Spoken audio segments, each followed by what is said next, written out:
right, continuing on with the TMCC Library Open Genealogy Lab Outstanding Guest Speaker Series, today we are pleased to present Joseph Kerry.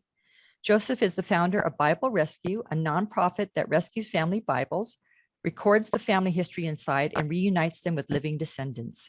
Close to 1,000 family Bibles have been rescued, and through a partnership with Family Search, the family history information in these Bibles is made available worldwide for free.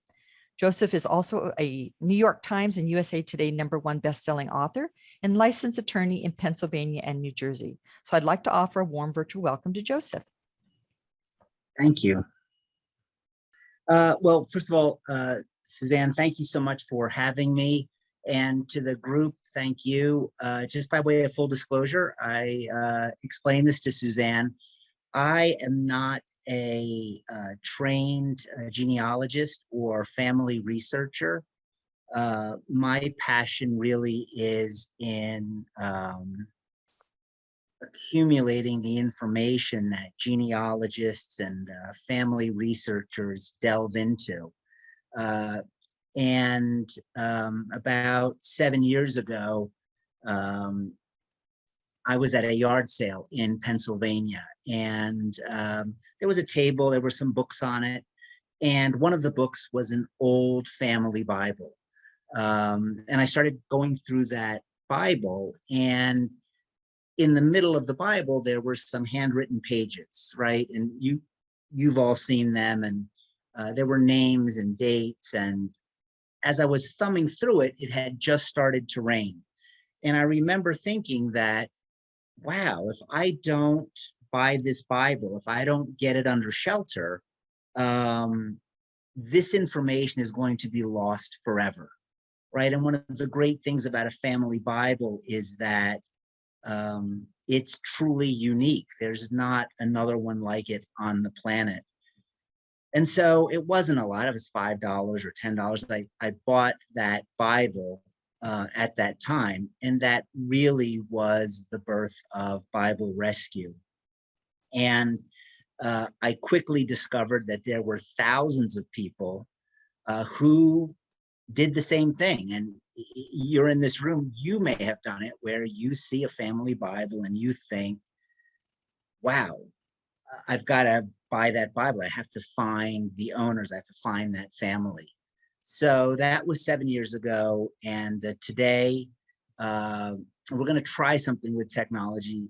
It should work, but I'm going to stop sharing my screen. So Liesl, who's here with me, she can show you the Bible Rescue Room. This is where the Bibles come in.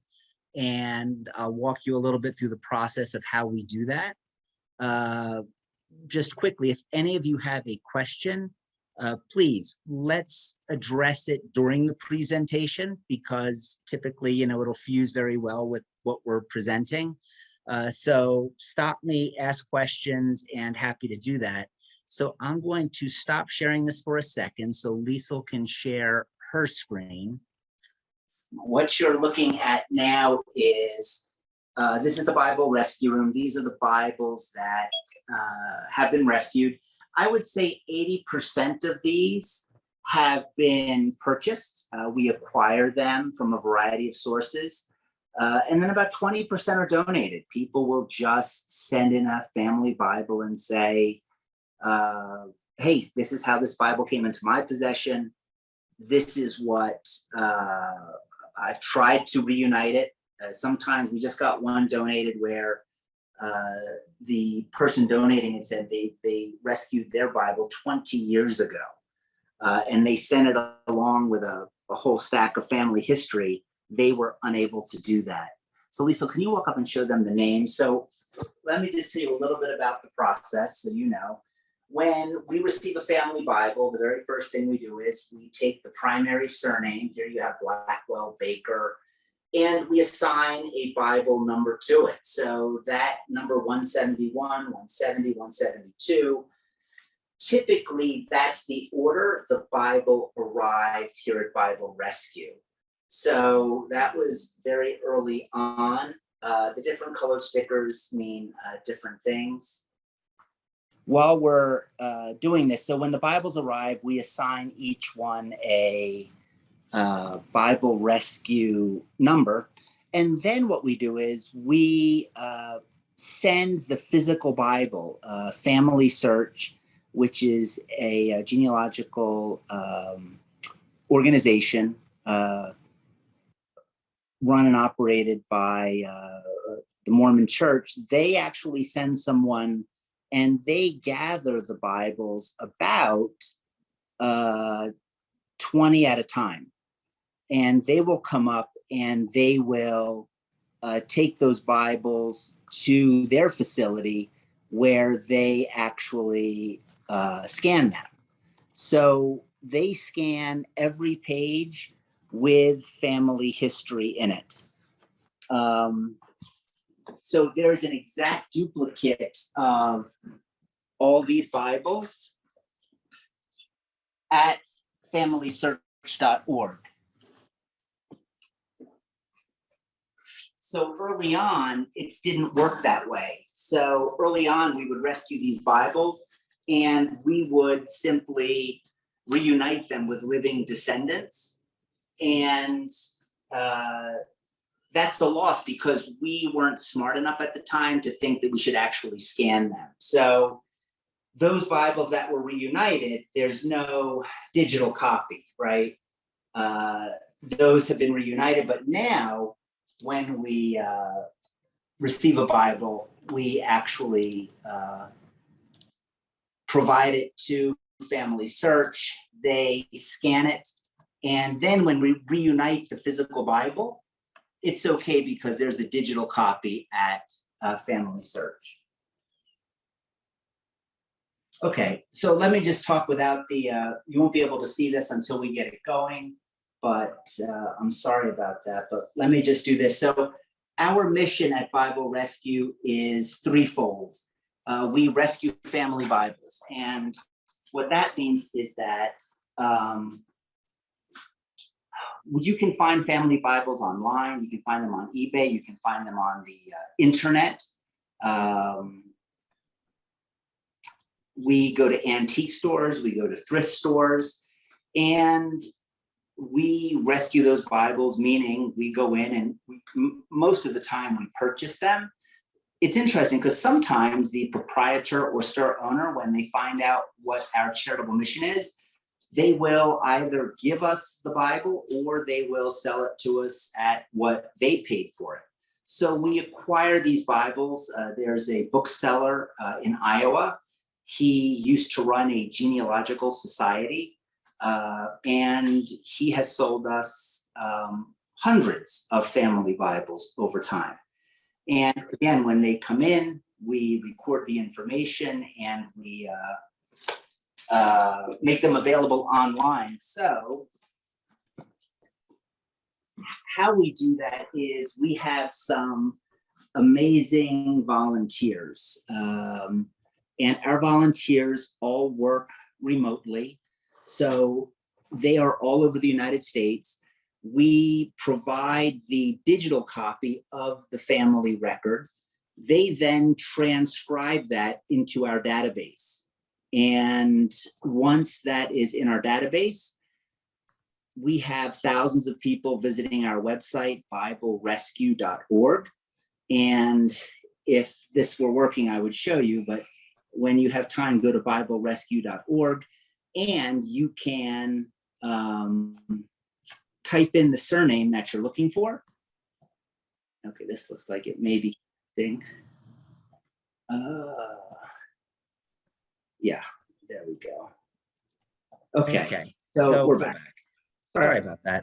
So if you go to BibleRescue.org, I'm going to share. Oh. Suzanne, can you re-enable the participant sharing? Yeah, hold on one second. It's disabled, and I apologize. No problem. But if you go to BibleRescue.org, which I'll take you to now, you can see it's fairly straightforward. I'm assuming everyone can see that. Yeah, we see where it says TMCC. Oh, yeah. I think you just want to go to your PowerPoint because we're already seeing your desktop. Yeah, I wanted to take you to BibleRescue.org. Okay. So this is the website. And if you come here, this is what you'll be greeted with. And you just type in the name of the surname you're searching for. I'm going to type in Miller because I know we have several Miller Bibles. And then you will see every Bible in Bible Rescue's database that has the last name Miller. So if you're looking for Miller and it says Nicholas Kitts, you're like, well, that's not the Miller family Bible. No, but there is the Miller name appears within that Bible. And you can search very specifically. You can put the exact name. You can put a name and a location. You can put a name and a date. And your query will pull up as broadly or as specifically as you would like.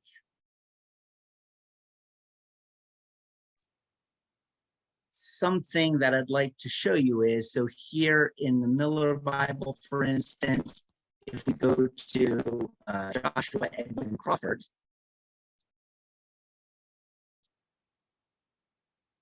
at Bible Rescue, we only put one scanned image up, but here it says view on family search.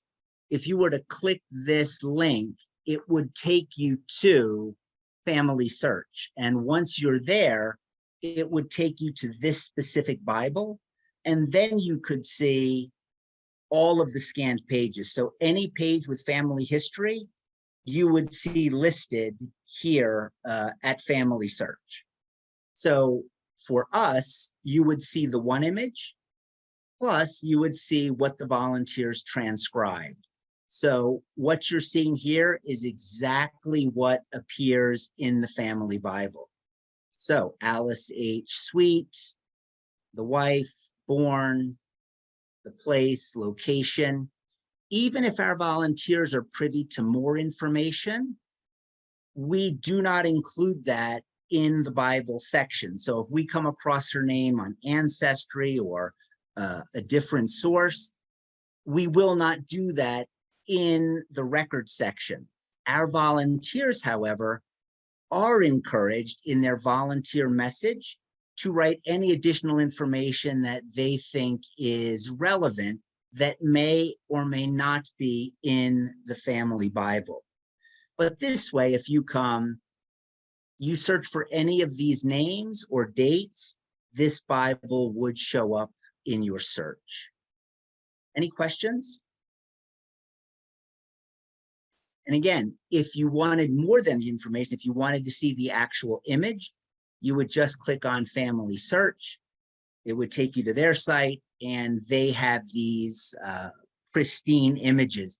We used to scan the images in-house, but the equipment that family search uses is phenomenal. It is cutting edge. It employs the best technology. I've seen the way they pick up and drop off the family Bibles. It is with the utmost care. So we defer to them on the scanning part. Okay, now with that being said, let me go back to presentation. And again, thank you for your patience with all of that. So we rescue family Bibles. I told you that we record the information on the inside of every family Bible. Then we reunite every Bible. And what that means is that our volunteers, they will go and they will research these families and they will locate living descendants. And they will reach out and see if the family is interested or not in being reunited with their family Bible. Most people in the genealogy family history world, they're stunned when I tell them that there are some families that they're not interested. They don't want it. They just have zero interest in being reunited. We don't take that as a bad thing or a negative. we overwhelmingly, most people are thrilled. Let me start with that. They are absolutely thrilled to be reunited with their family Bible. But we do want the Bible being reunited with that living descendant who it has some meaning. And for every 40 who are in love with getting their family Bible back, there may be one or two who they just don't have any interest.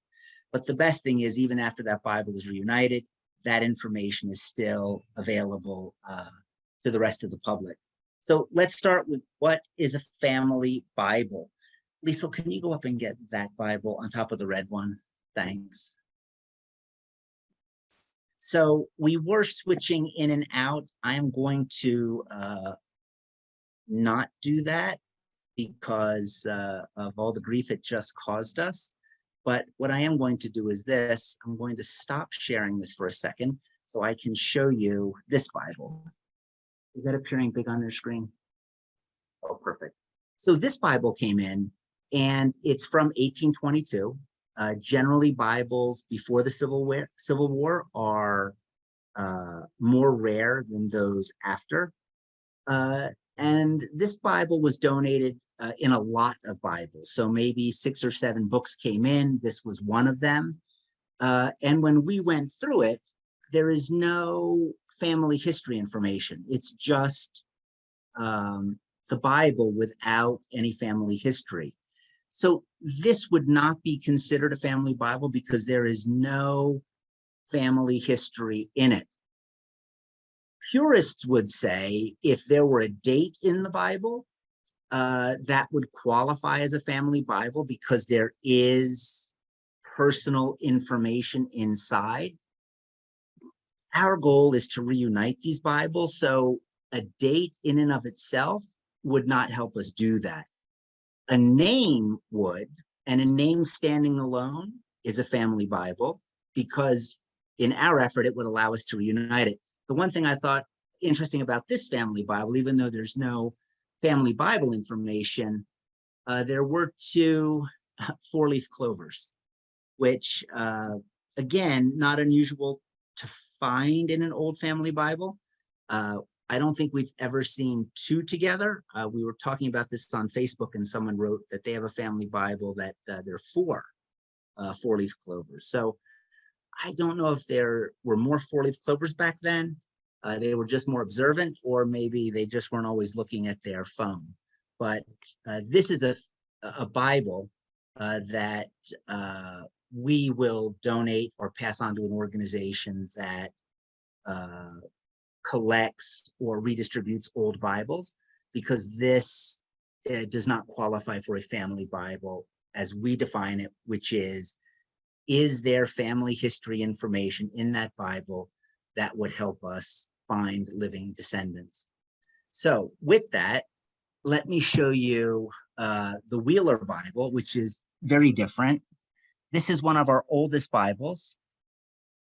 This is from 1738.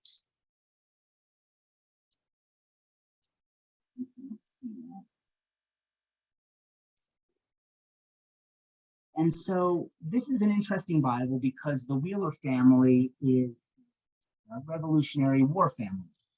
Samuel Wheeler was a blacksmith in Philadelphia, and he actually did some Revolutionary War work for George Washington as the British invaded. So when we talk about these old Bibles, this is what we're looking for. This has names, has dates, dates of birth, dates of death, dates of marriages.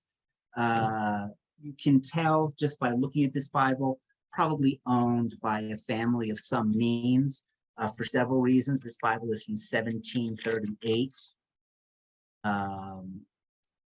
And we'll talk about this in a little bit, and I hope you can see it, but well, I'll ask and you can chat me. Can you see some of the writing in here? If you can, yes or no, just chat and Lisa. Yeah, we can. You can, okay. So if you look at this, one of the things you want to look for is is there a change of handwriting? If it's all in the same handwriting and it covers multiple decades or generations, that's typically indicative of the fact that someone sat down one day and decided to play catch up with their family history.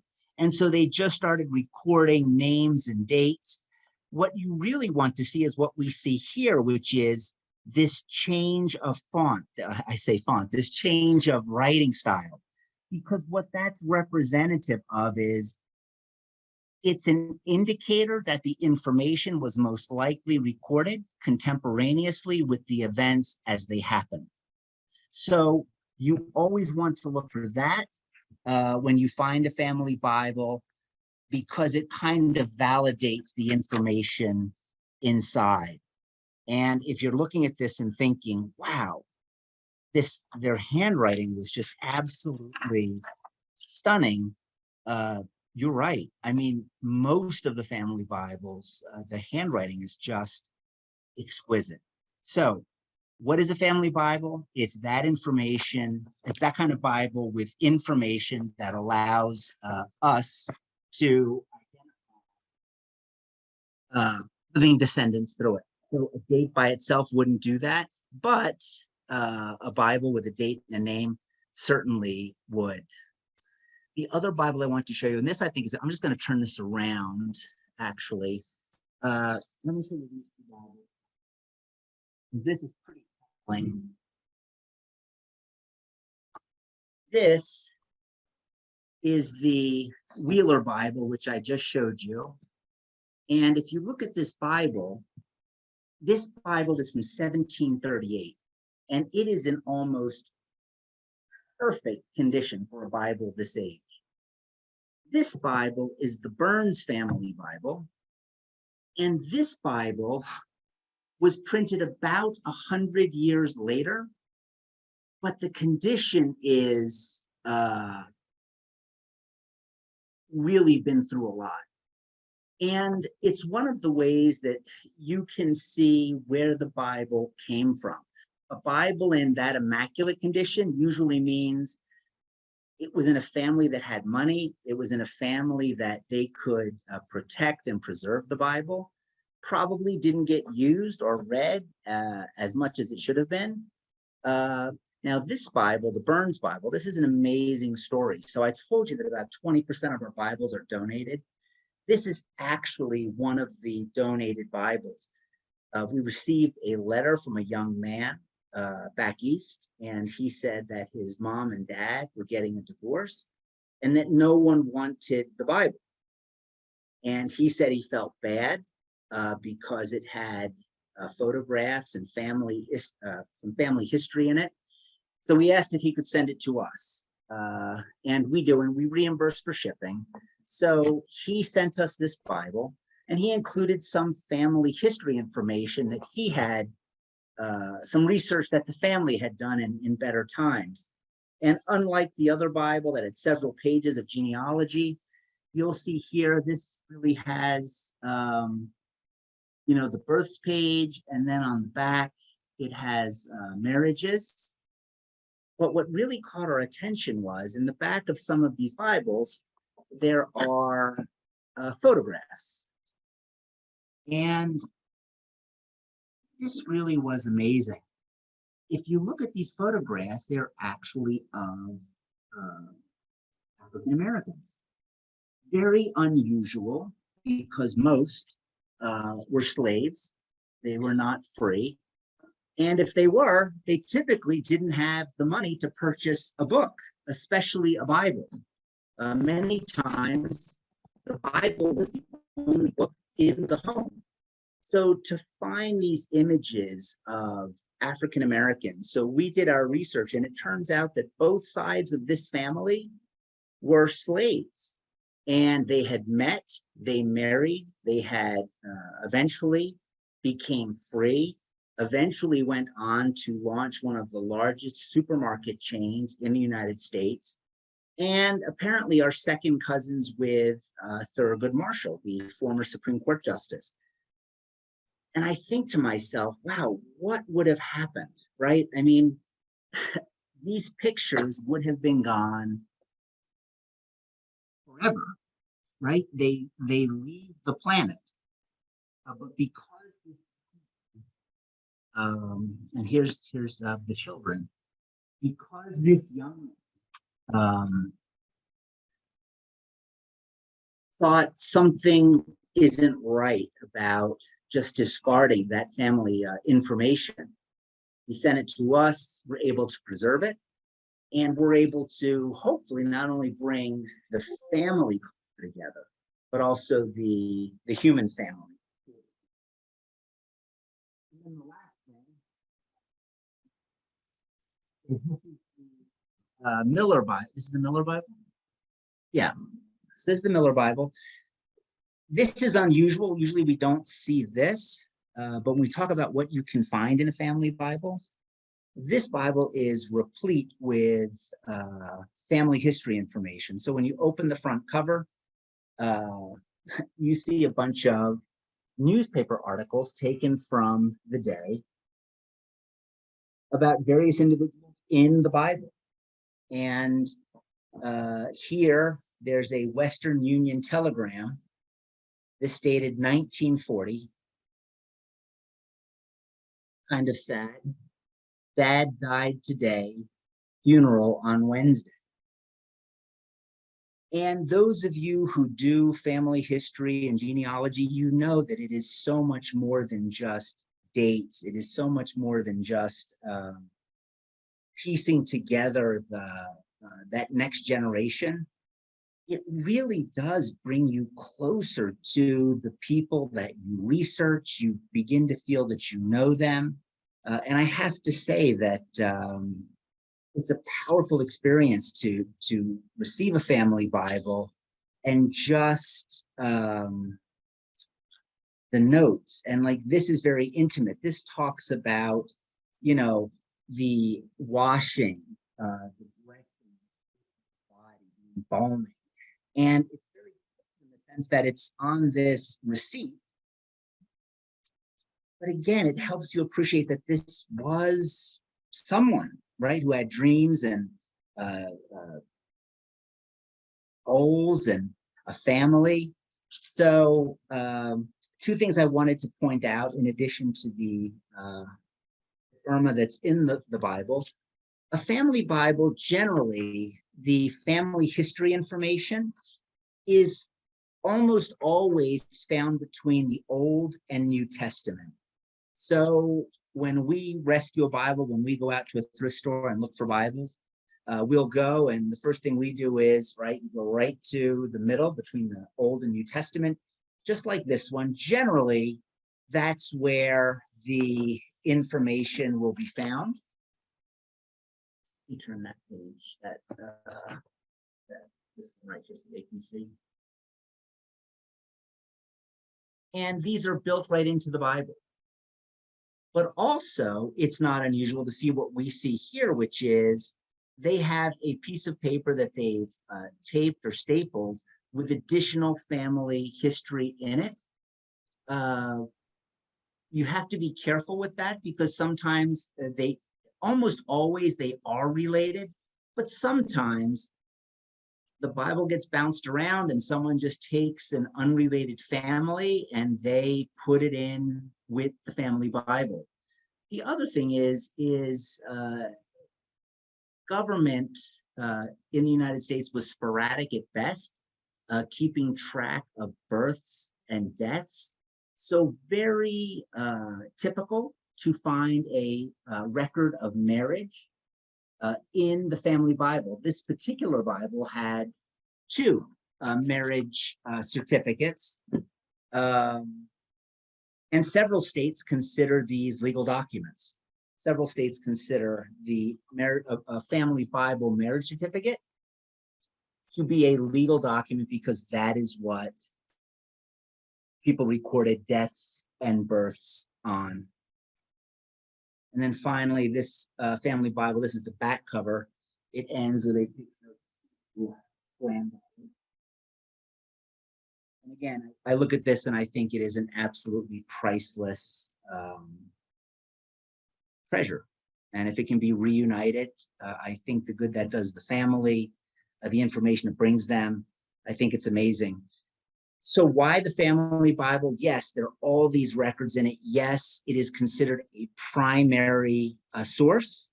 So this is information typically taken from the person who is writing it contemporaneously. And by way of that, this is the Dormius Bible. This Bible, I believe, is from the early 1700s. I believe it's Danish. You can tell it's a very old Bible. Well, when this Bible again was donated to us, it was sent to us. And here's the note that the gentleman wrote.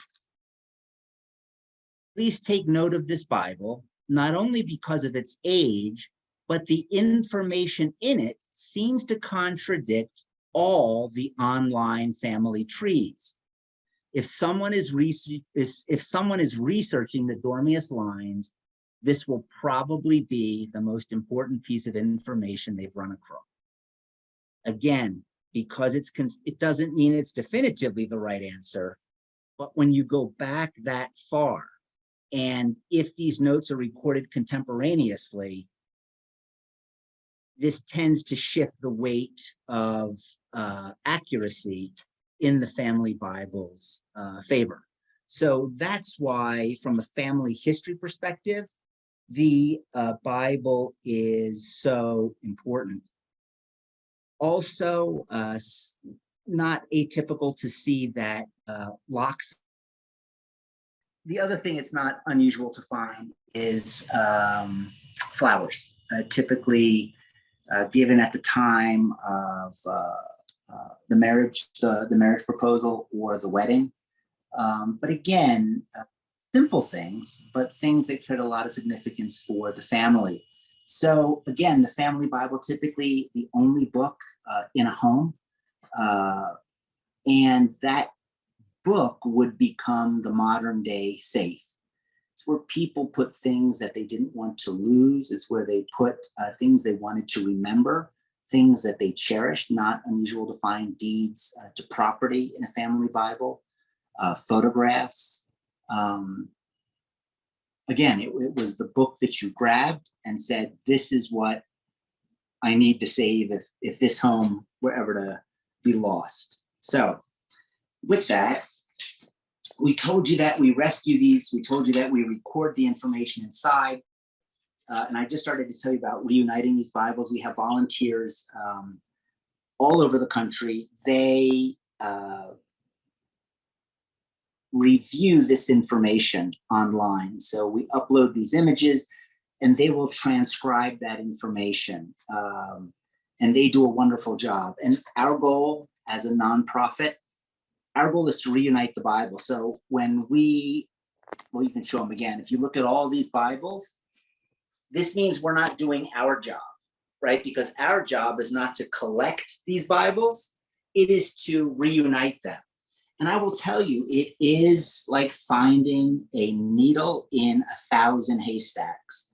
But I can also tell you that every month we are able to reunite these Bibles with living descendants. We do that two ways. One, you go to our website and you can see, you search in the name. We also brought technology to the equation. We have a text alert system. So if you're following the Stauffer line and you want to know if we ever upload a Bible or a name with the surname Stauffer, you just set up an alert on our website. And if that surname is ever entered into our database, you receive a text alert saying, hey, we just uploaded this Bible, take a look. It may belong to you or one of your relatives. So as technology changes the playing field, we want to be part of that. A lot of people look at Bibles and they're old, right? And but technology is going to play an amazing role in our ability to reunite these. Just a few more things, and then I'll stop. So let's say you have your family Bible. You're a lucky person.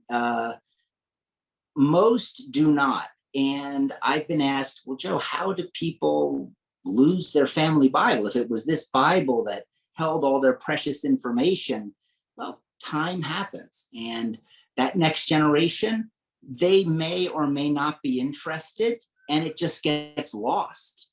And we have so many people reach out and they're like, I was able to trace the location of the family Bible back to Aunt Sue.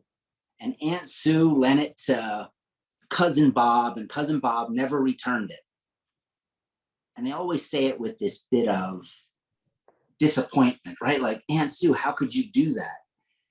So rule number one, if you have your family Bible, irrespective of how responsible your relatives may or may not be, do not let it out of your hands. Scan it, take pictures of it, send them the pictures. If they want the Bible itself and they want to hold it and feel it, because I think there is something special about that, have them come over. But if you're fortunate enough to have it, hold on to it. If you want to share the information inside, you can do that, do it digitally, and that'll save you a lot of heartache.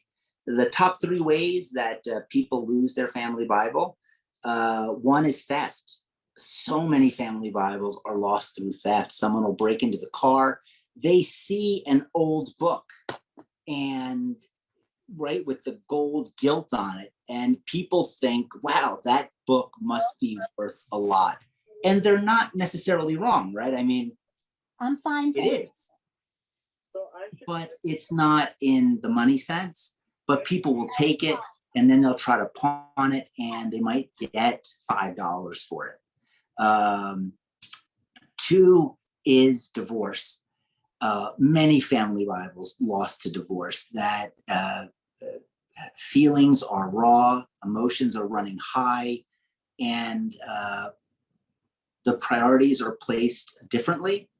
And it's not on the family Bible. And a lot of times through divorce, the family Bible is lost. And the last way, a loan to a family member. They just don't get it back. And life happens and you never get the Bible back. So those 3 ways, typically, in our experience, that's how family Bibles are lost. If you are fortunate enough to have a family Bible, how do you care for it? Let me show you some things. Whenever we do videos like this or post a video on our Facebook page, our Bible Rescue Facebook page, invariably we will get dozens of people saying, you should not be touching those family Bibles with my fingers. They say you should be wearing gloves, particularly their genealogical gloves. They're designed to handle old paper. There's 2 schools of thought on that. The school I follow is generally the one that says reasonable handling of old paper with the bare hand is a good thing, because there's a little the grease in the fingertips does transfer to the paper. That prevents that paper from getting old and brittle. And if you've ever seen a really old book, you just touch it and the pages start to break apart. That light interaction allows that moisture to permeate that page. That's the school of thought that I follow. I'm not saying it's the right one, but there are some people who they will chastise me saying, Joe, put on gloves when you touch these. The other thing is, if you wear gloves and you try to turn a page in a book, you increase the likelihood that you will tear it because the sensitivity in the fingers is not there. And the third thing is, I look at it this way. We are not rescuing and reuniting these books to run a business. We want these books to be touched. One of the best things is this. Can you zero in on here? When somebody comes in to pick up their family Bible, almost always this is what they do. When I show them a page with their handwriting, they don't look at it and say, oh my God, they touch it. They want to touch that handwriting that their great-great-grandmother wrote. And I want that. I want this information to be part of that family, to be part of that experience. And I've yet to see someone, when we open up these books, say, oh, wow, that's really good. And I can't wait to put on some gloves. I want them to dive into it. I want them to feel the power of those prior generations.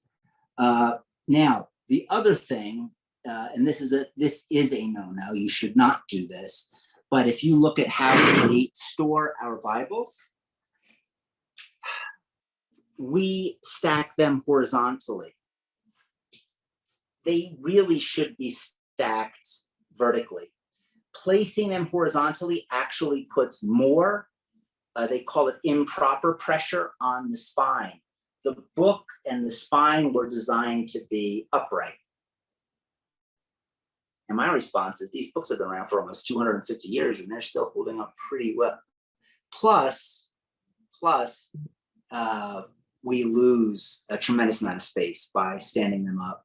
And thirdly, we hope that they're not here very long. We hope that we can reunite them. But if you have your family Bible at home and it's something you want to hold on to and you want to preserve, stand them up vertically, obviously very tight. They should not be, loose where they can lean to one side or the other. The spine will endure much, much longer.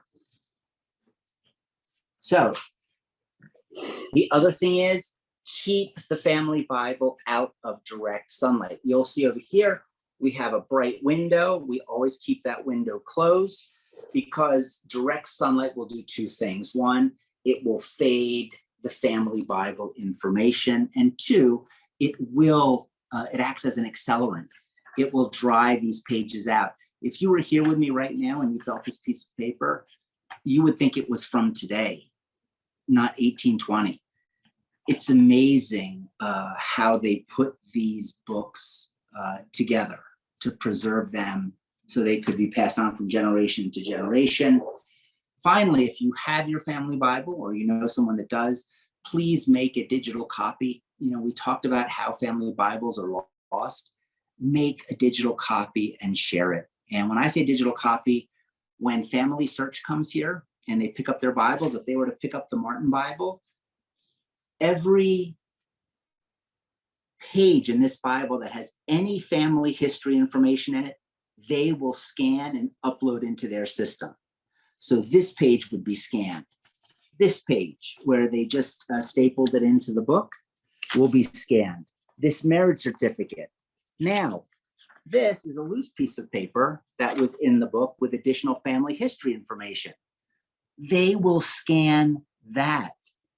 This note that I showed you from Western Union, that is scanned. So anything in this family Bible that is personal to this family, Family Search will scan and house on their site. This is a death notice.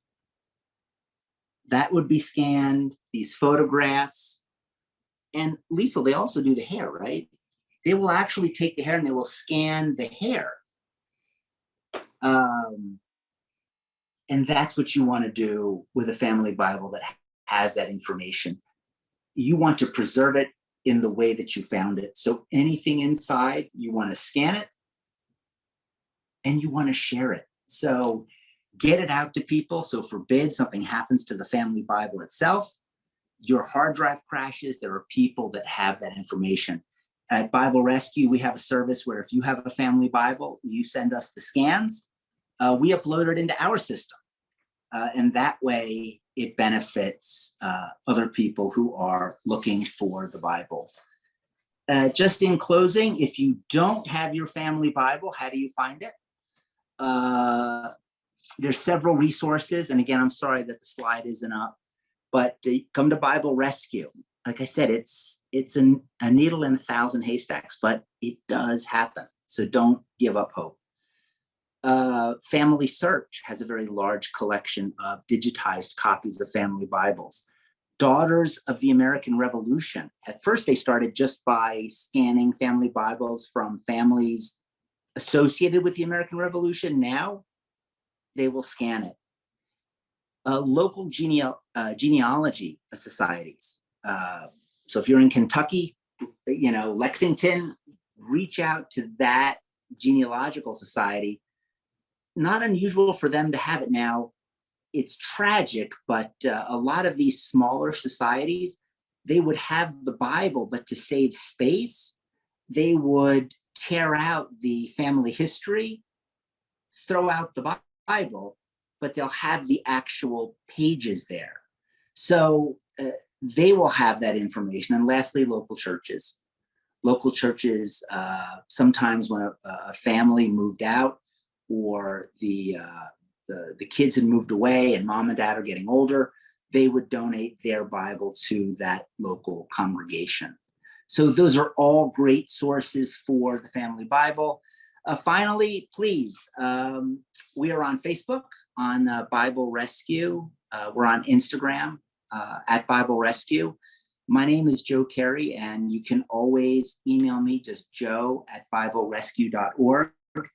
And I want to thank you for your patience. I am sorry about the technology. We knew it was going to be difficult. I didn't think it would be this difficult. So Suzanne, hopefully that didn't disrupt your class too much. And I'll turn the time back over to Suzanne and any questions. Oh, okay. I'll just open up to the class. If you have a question, just go ahead and turn on your microphone, ask the question, then turn your microphone back off. And while we're waiting for questions to come in, can you explain for the people who are new to the class today, you referenced hair. Can you kind of go into that a little bit more detail? Yeah, so it's a great thing. If we've rescued about 1,000 Bibles, maybe 2 or 3% have photographs in the back. And that's because back then, they did the tintype. So when I showed you even this photo, this isn't tin, this is the next generation, but typically this would be like a metal piece. And they were very expensive. It wasn't like today where we're eating breakfast and we want to take 50 different angles of the cantaloupe. It was something you saved for and something very special. So in the Bible, especially if there was a child who passed away, the family couldn't afford the photo. And if you come across a Bible with an infant had died, there are occasionally photographs of the infant, the baby, post-death, dressed in white in the Bible. But typically what you find is that lock of hair where they would come up and they would just cut off a piece of hair and they would put it in the Bible. And that is what mom and dad would turn to night after night, a month later, a year later, as they're trying to get over this tragedy. It's what they had to remember this child with. So typically when you find a lock of hair like that, almost invariably, if you read the family history in that Bible, you'll find a child that had passed away. That being said, there have been occasions where you will find locks of hair from the wedding day. But again, almost overwhelmingly, it represents the loss of a child. You mentioned gloves. That is actually a topic, in the past that our guest speakers have talked about. And you're right. There's like a 50-50 breakdown of professionals to either glove up or not glove up. And that's certainly, it's interesting, your take on it about adding the oil back into the paper. Because there just seems to be such a controversy that has been boiling for years about, how to handle old documents and books, to glove or not to glove. And I would say this: if you were collecting Bibles purely for the historical or monetary sense, the one Bible that I showed you, the Wheeler Bible, that's a 4-figure Bible, right? Worth thousands of dollars. And to me, the value is the names and the information. And because of that, again, to me, there's a certain transference of energy, of this feeling when you touch something that your great grandfather wrote or your great grandmother. If I was approaching this purely from a preservation perspective, I think absolutely wear the glove, put it behind the special glass so the sunlight doesn't affect it. But we're not about that. We're about using these Bibles to reunite families, to bring the human family closer together.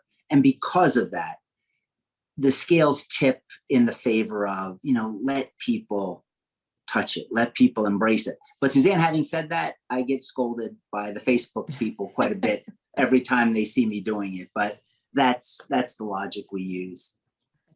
Well, Catherine asked a question in the chat box. She says, what is your opinion about storing a less intact large family Bible in an archival box? Oh, I think archival box, I think that's fantastic. But Catherine, that's a great question.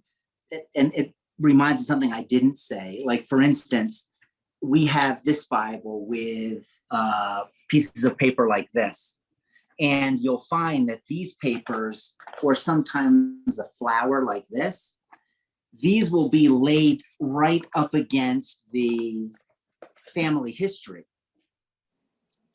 That is a no-no. So you don't want to do that, because what will happen is that ink will transfer, that flower will bleed.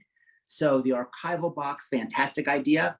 If you have the archival paper that you can insert above and below each independent page as you store it, that would be best. I'm not talking about the printed pages, just the ones with that family history. It will preserve those much longer. So we have people reaching out all the time. Where do you restore your Bibles? Should I restore mine? Again, if you want to display it, I think that's great. But I guess I'm old school. If that Bible arrives and the spine is shattered and there's only half a cover, to me, that's part of the story, right? It's like the Burns family Bible. That Bible arriving in the condition it did, that tells the story of these two slave families cherishing that Bible through every move that they made. And in my opinion, restoring it, you're taking away from that story. Our Bible looks exactly like the Burns when the cover is almost off, and it has the picture, this little frames for the pictures in the back. It's probably printed by the same company at the same time. Amazing. And do you know the history? Like, did you know why it arrived that way? Was the family, and typically that just means, this family cherished that book. Well, my grandmother had it and gave it to my father, and it was given to my father's grandfather and grandmother on their wedding day, and it has their marriage certificate in it, which is great because they went off.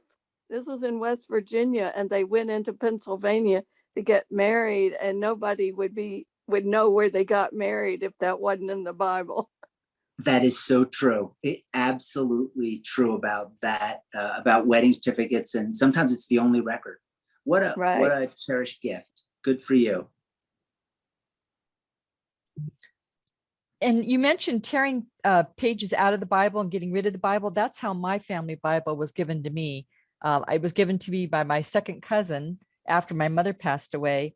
And her mother had given it to her, but they had over the years moved a lot. And I guess the book perhaps wasn't in very good condition, but they tore the page out and preserved the page and got rid of the Bible. Now, in a case like that, if people find these kinds of things in thrift shops, can they send you just the page if that's what they find, or if they find it in their relatives, papers, and they don't want it, can they send you just the page? Do you have to have the whole Bible? No. If they pull it out, and again, you can typically tell when it's from the Bible, like it just has that look. And as we've shown some of the pictures, you can tell that it's from the Bible. Please, they can certainly pick that up and send it to us. And like I said, we do reimburse for shipping. Just email us, tell us what you found. We'll give you the address, and then we'll work it out. And like I said at the beginning, I was naive enough at the beginning of this to think, wow, like I'm the first person ever to have discovered we should save these things. And then I quickly, no, there's thousands of people who have been doing this. The only thing that we do differently is I think we brought just a little bit more organization to it, but it means the world to me. When somebody like this gentleman sent us the Burns Bible, the woman who ran a a demolition business, and her job was to go in and make sure everything was taken out of the buildings before they brought it down. She sent us a box of 4 Bibles and said, I've tried to reunite these, I can't.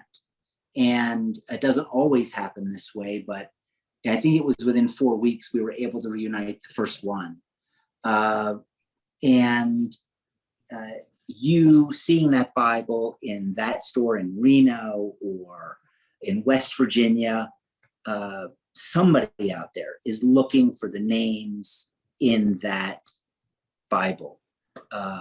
We have found that the most affordable Bibles are in your thrift stores, not the antique stores, but wherever it's found, that information fills in a gap for a family looking.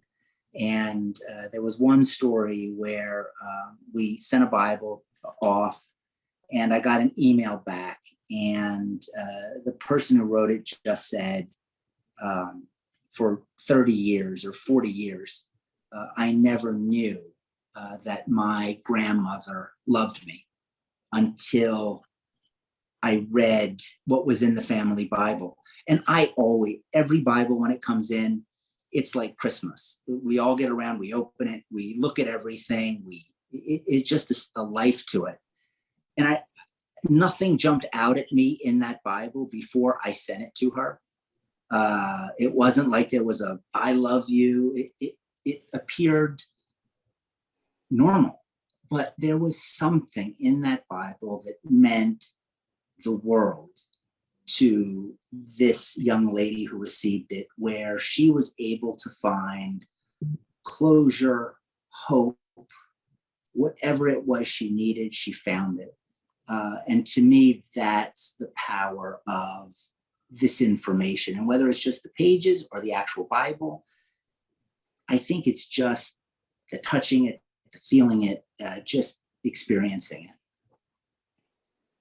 Elizabeth put in the chat box, you mentioned volunteers helping with transcribing. How can she find out more about volunteering? Oh, well, thank you. If you go to BibleRescue.org, you will see it'll say volunteer, and you just type in your name and I think it's email address, and then we'll reach out to you. There's several positions. We have individuals that just look at the photographs like this, and then they will do data entry, and they'll write this person married this person on this date at this location, and that's what you see on the website. But we have others that will do family history research, so we can get this Bible to the right family. And it's all done from your home. It's all done on your own schedule. So please, if you have an interest, please reach out. Now, you mentioned Family Search comes and gets the Bible and then scans it. Do they have to disassemble the Bible? Or, I mean, in other words, is it not usable after they're done? That's a great question. No. So their machines, when we were first talking about this possibility, Family Search invited me. Our office is located in Ogden, Utah. Their facility is in Salt Lake City, Utah. They invited me to look at their scanning facility. And when I say they have state-of-the-art scanners, they're able, if you want to focus in on this, they're able to put a Bible like this on their scanners where they can literally have the machine preset, so there's no pressure on the spine. So it can scan this page. Then they preset it again and will scan, the next page. So no, those Bibles come back in the exact condition that we send them down. And that's why they only take maybe 15 to 20 at a time, because it will take them a week or 2 weeks to meticulously scan those Bibles. Now, they do not transcribe there. They just scan.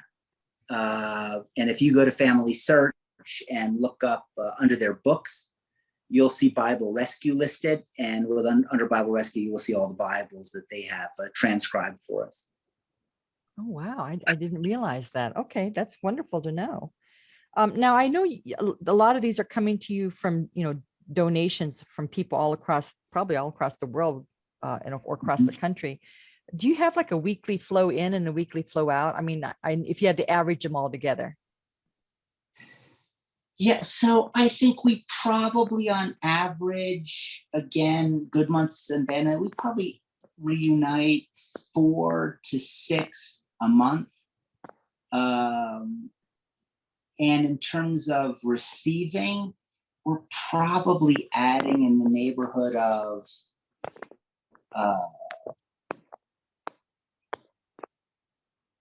15 to 20 a month on average. What we didn't want to do was this. We didn't want to announce to the world, we have the loud Bible, right? And if you want to see what's inside, there's only one way to get it. So we determined early on, we want to make that information available for free. And it helps us and it hurts us. It helps us in that one of our missions, bring that human family together, show people we're all brothers and sisters. It hurts us in the sense that if you can get the information online, you don't really need the actual Bible. But this goes back to the point I made earlier. The people that acquire the Bible are those who want more than just the information from it. And that's a good thing, because then we have the peace of mind knowing that at least for another generation, that Bible is going to be in very, very good hands. So I do know that the family history in our website, every month the traffic goes up incredibly as people search and see that we have these records. And again, that to me is a byproduct of our primary mission being, one day I want to walk into this office and have no Bibles in here. They're all gone because they've all been reunited. That's the ultimate goal. But in the meantime, if we're filling in those blank holes for people and their family tree, that's a great thing. What about foreign language Bibles? Do you take those as well? Like if they're written in German and the family, history is written in German, do you take foreign language Bibles as well? Absolutely. Any family Bible. There's actually one. Oh, there it is, right? That's what I'm looking for. So yeah, we have German, we have Swedish, we have Danish. The most common language after English is German. I think that had to do with the wave of German immigrants. This is a rare Bible. This is actually it's a Bible, the first 5 books of the Old Testament. And the tribal leaders from the Choctaw Nation would be sworn in on this Bible. So it's a family Bible in the sense that not mom, dad, kids, but that tribal family. And so if you look here,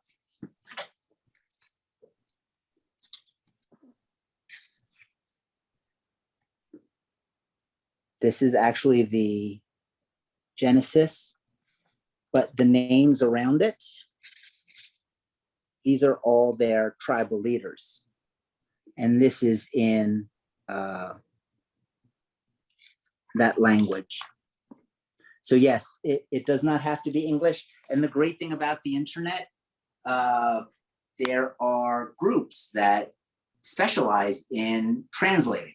So if our volunteers can't make out a word or don't know what they're saying, we can reach out to one of these groups and they'll say, oh, this is the translation.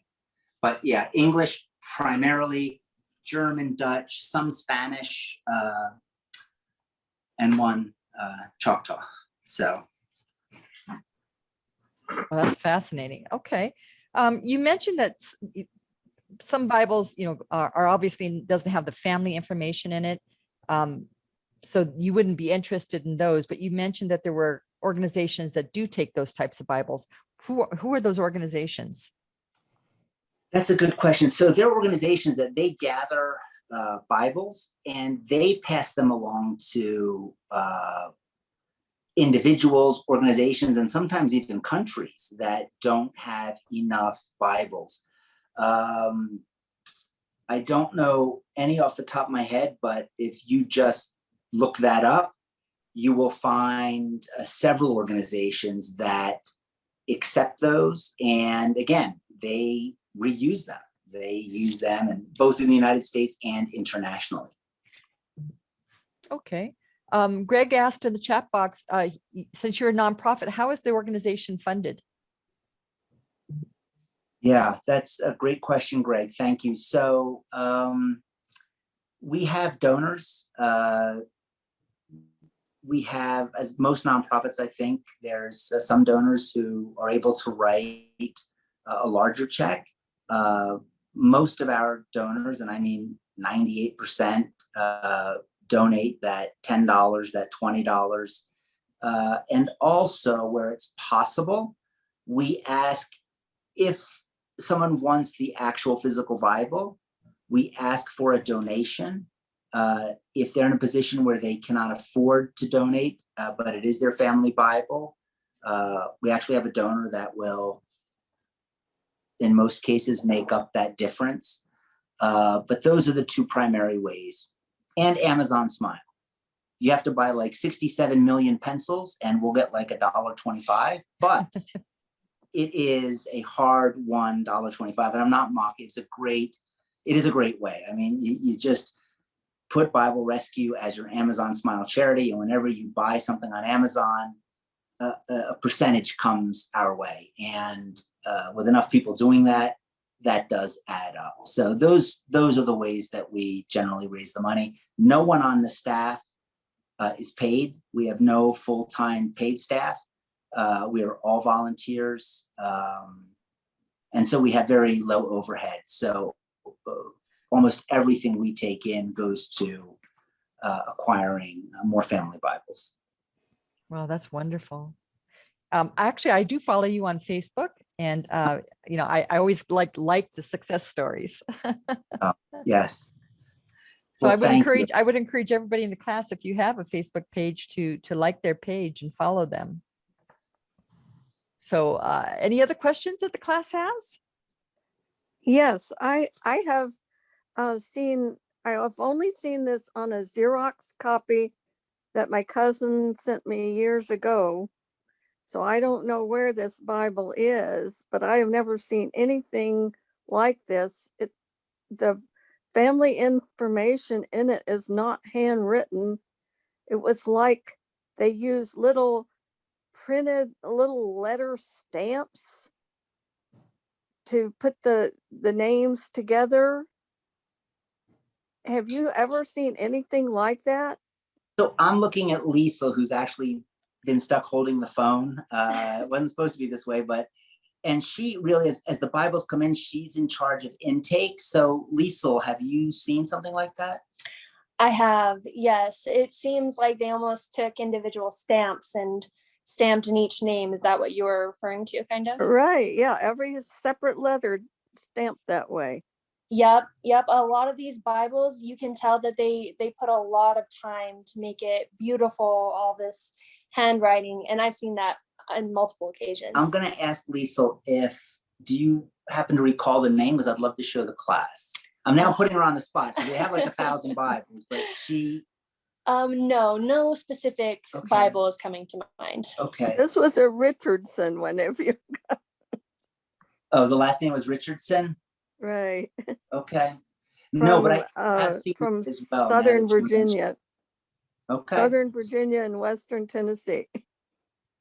Yeah, and like I said, if when people go to the Bible Rescue site, we have tried to make it as easy as possible. So you type in exactly what you want, or as broadly or as narrowly.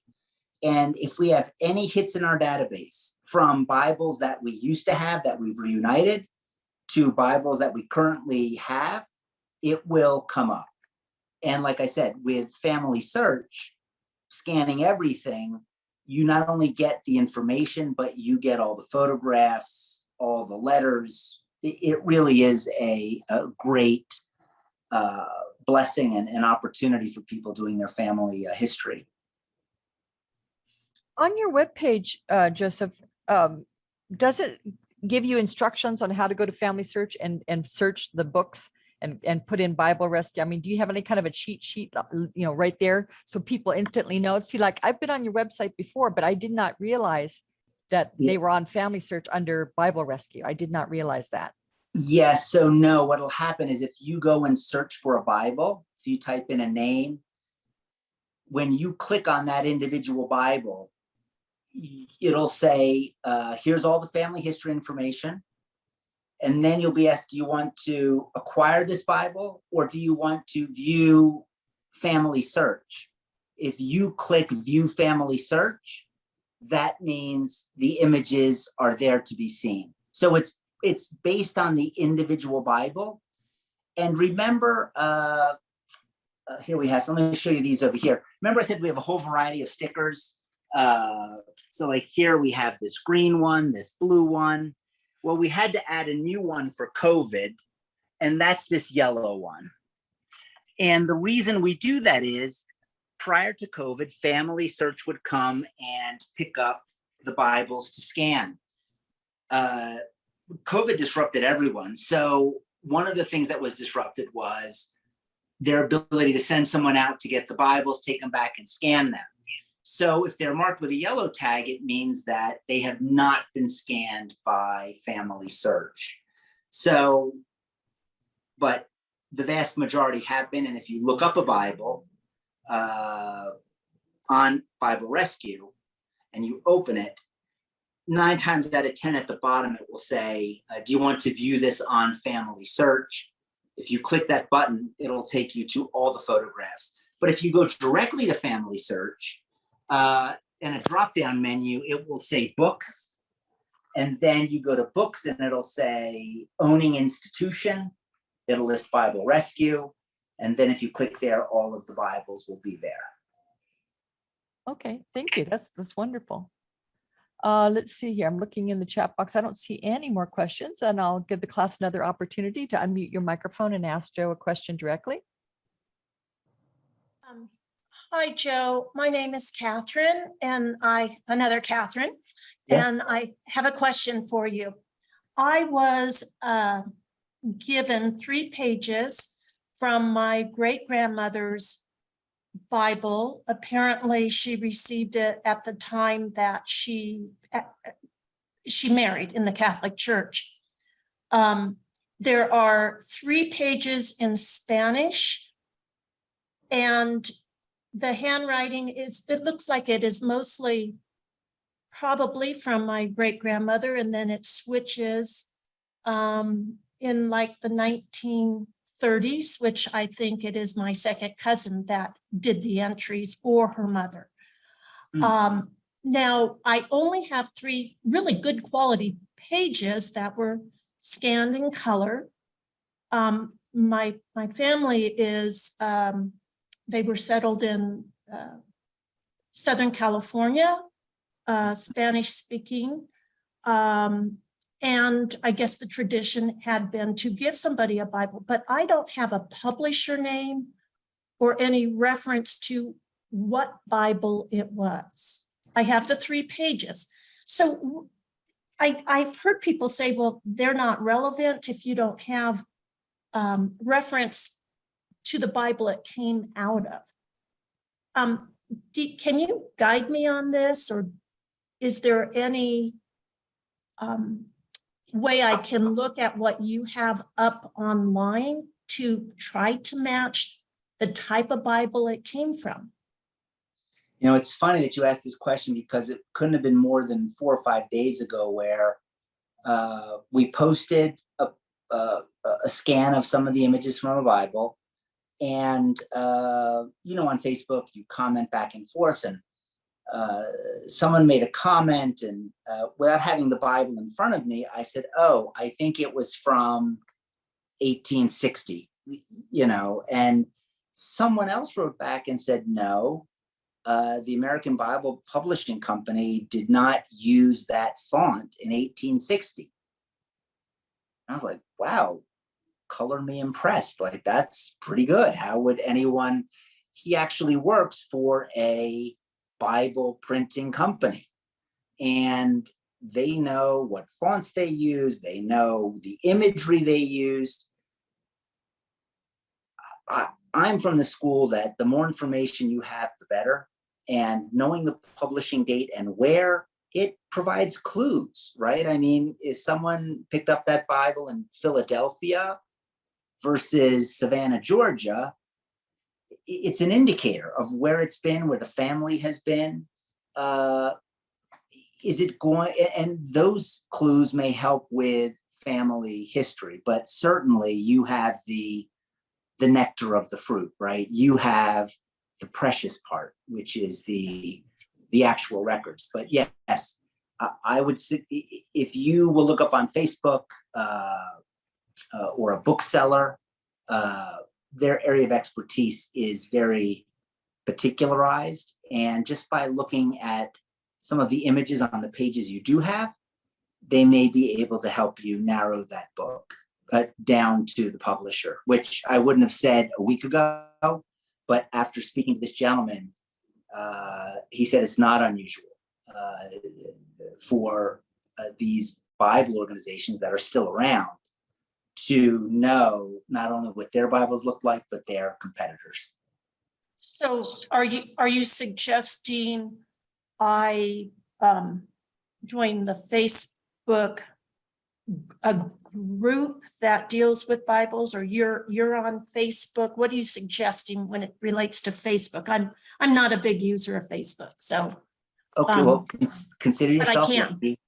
Yeah. No, I think it serves its purposes, and yes, I would join a group that specializes in family Bibles. Maybe not necessarily the family history side of that, but just the family Bible, because these are, some people like collect cars. There is a swath of people who collect family Bibles. Wow. That's who you need to be speaking to. They're collecting it not for the family history, but for the Bible. They're the ones who will be able to tell you, yes, this publisher this year, and they do exist.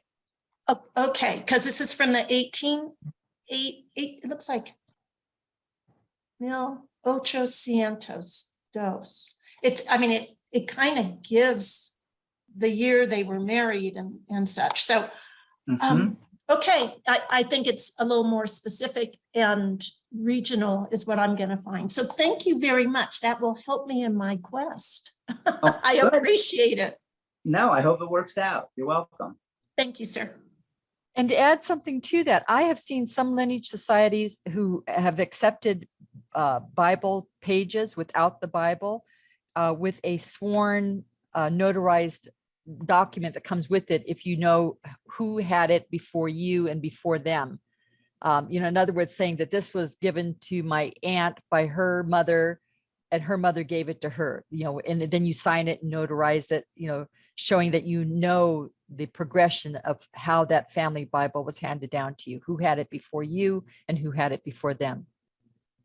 So, that's another possibility that you'd have to reach out to your local registrar for the lineage society you're trying to join to see if they're willing to accept that. Okay, any other questions from the class? I have a question. Go ahead, Marlene.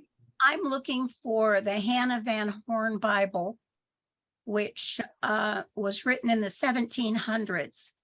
And we have possession information down to the mid 1800s when it belonged to a Bert Van Horn from Niagara County, New York. And it was supposedly given to the DAR. And Yes. I have no idea where to look for it. Have you gone to the DAR site? It's not the most user-friendly, but you can search their Bibles. Can I, as a non-member, search their Bibles? That's the user-friendly part. It's my understanding you can, but there is a membership fee or a usage fee that they used to assess. I don't know if that's still the same today, but as I covered in my remarks, the DAR is one of the largest holders of this information. So yes. Yes, they actually approached us about coming in and scanning our Bibles, but I believe don't quote me, but they wanted it to be almost like an exclusive. Yeah, And I just felt, look, I want to make this information available to whoever wants it, right? I mean, let's not do that. And they moved on. But again, don't quote me, but I believe, and I can understand. I mean, people invest a lot of time and money right into acquiring this information, scanning. I mean, it's a process. I looked in your index and I did find one Van Horn pedigree.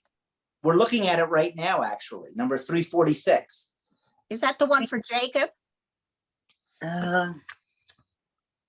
Who's, We're good, but we're not that good.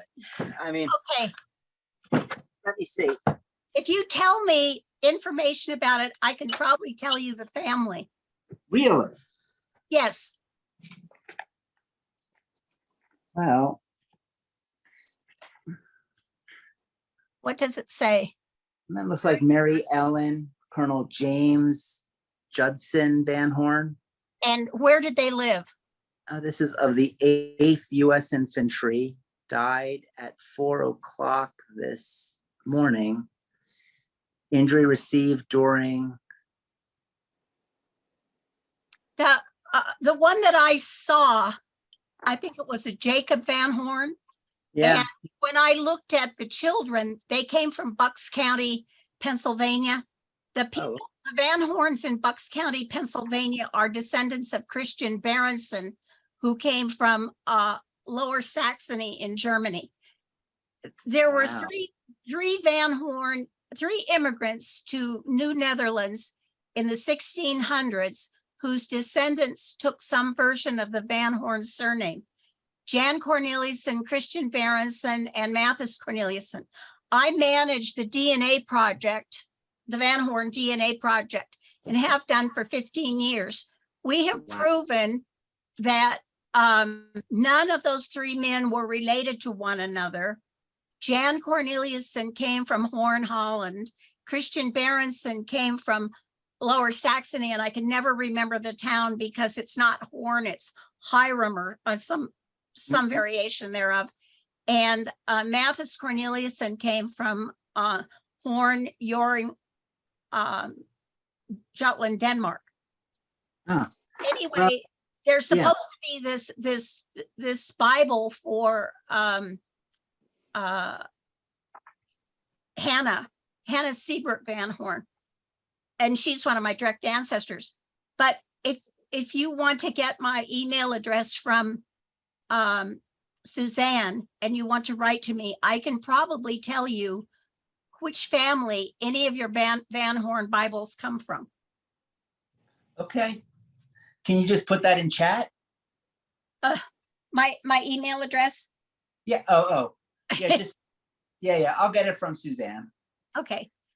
And because I'm a Van Horn descendant, and my name is Van Horn.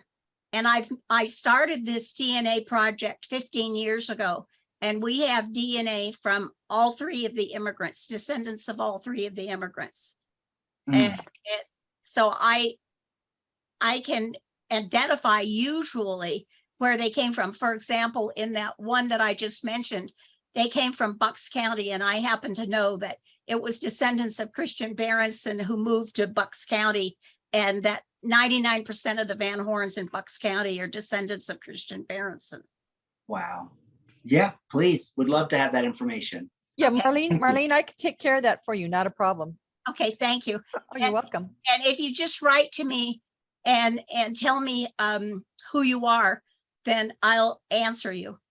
Okay. That sounds fair enough. Thank you. I have a suggestion for Marlene. I'll tell you what happened about my finding out, but if you get in touch with a DNR registrar, and I know Suzanne has contacts, that they are able to get things that, well, I am a DAR member, but I didn't know how to do this, but they can get access to things more easily and cheaply than other people can. What happened to me is, I don't know where this man who is the director of the Mount Vernon Library at Mount Vernon was trying to find out something about one of my ancestors, and he saw somewhere that I had written something about the Bailey family Bible, and he wanted to know what was in the Bailey family Bible. And I told him that on my aunt's DAR application that I had gotten in, connecting to, that it said that the Bible was at the DAR library. Well, that's not correct. It's a notarized transcription of the Bible is at the DAR library. And because he's at Mount Vernon, he went to the DAR library to find out what he wanted to know. He scanned it and he sent it to me too. So yeah, it was wonderful. It's nice. That's very nice. So You try going that way and see if you can find somebody who will help you find it. Marlene, I'm a registrar for DAR, and I I'm know. happy to help you with Well, that. then there's your know. answer. She's dying to get me to join. Suzanne, I did look in the DAR search and I did not find that anybody had joined under my Revolutionary War ancestor. So I don't know what their problem is. I can reach out to the DAR librarian at headquarters and see if I can get that information for you. Okay. Back to, is it Jerry? That Bible, that Van Horn Bible you had there, you didn't tell me who the family was. Van Horn? No, I mean, the I know. original. Yeah, I don't know, and I just put it back. Okay, well, write to me and tell me the earliest known ancestors and where they lived, and I can probably help you. If you Okay. want to know. Yeah, I will. Thank you. Okay. Okay, any other questions? Give the class just a few more moments. Okay. Okay, well, if there's no more questions, before I say thank you and let our guest speaker go for the afternoon, I want to remind everybody, if there's anything in the chat box that you want to get before you log out today, please do so, because once you log out, you won't be able to get back in to the chat box. You'll be able to get back into the webinar, but not to the chat box. And also, if you get a chance and you have some time to volunteer, I hope you'll consider volunteering your time and expertise to Joseph's organization. As you can see, it's something that we all could benefit from, and it's all about giving. If we want to keep on getting stuff for free, it's all about volunteering our time to keep it that way. Without the generosity of people volunteering their time, we would all be spending a lot more money on researching our family history. And also I want to invite everyone, if you're new today, especially to our class the first time, to stay for the second half of class, because once our guest speaker logs off, we go for about another hour and a half working on our family trees as a group. And we have a really good time doing that. So I want to invite everyone to stay. And if you wish to leave at this point, all you have to do is click on that red end button and that'll take you out. And once again, thank you to our guest speaker for generously giving us your time and expertise today. And also for allowing us to videotape today's presentation. It'll take some time to edit it and get it all up on our YouTube channel. But Joseph, I'll let you know as soon as it's up, and you can share that with your friends and colleagues if you'd like. And with that, we'll just go ahead and say thank you, and I will stop the recording at this point in time.